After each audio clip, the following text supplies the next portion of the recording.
Hello and welcome. Today I'll demonstrate how to convert CSV format to JSON using MiConvert's free online tool. Let's begin. Start by searching CSV to JSON converter on Google. MiConvert.com should appear as one of the top results. Click to open it.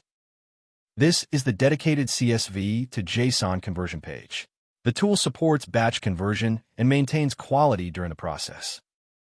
To begin, click Choose File to open the file browser. Locate your CSV file, select it, and confirm by clicking Open.